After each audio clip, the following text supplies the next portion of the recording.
ఉండేటువంటి సాధారణమైన ఆశే.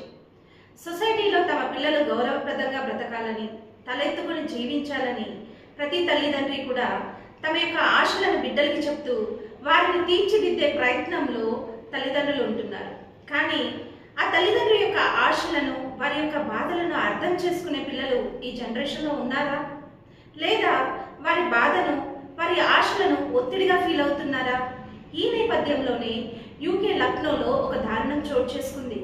ఒక కొడుకు తన కన్న తండ్రిని గన్తో కాల్చి చంపేశాడు.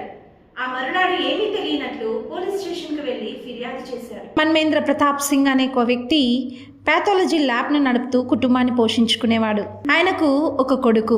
ఆ కొడుకు ఇంటర్మీడియట్ చదువుతూ ఆ ఇంటర్లో మంచి మార్క్స్ తెచ్చుకున్నాడు. ఆ కొడుకుని డాక్టర్ చేయాలన్నది మన్మేందర్ సింగ్ యొక్క కళ.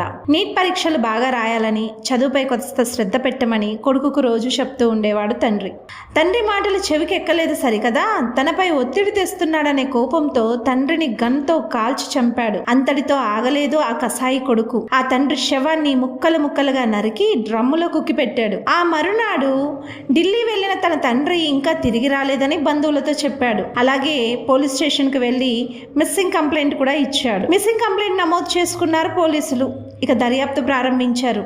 ఎక్కడా వెతికినా కూడా మన్మేందర్ సింగ్ కనపడలేదు. ఇక మన్మేందర్ సింగ్ ఇంటికి వెళ్లిన పోలీసులకి ఒక భయంకరమైన దుర్వాసన రావడంతో ఆ ఇంటిని పరిశీలనగా అంతా వెతికారు. అయితే ఒక మూలన డ్రమ్ములో కుళ్ళిన స్థితిలో ఉన్న మన్మేందర్ ప్రతాప్ సింగ్ యొక్క మృతదేహపు యొక్క ముక్కలు లభించాయి. ఆరా తీయగా కన్న కొడుకే ఇంత దారుణం చేశాడని తెలుసుకున్న వారంతా భయంతో వణికిపోయారు.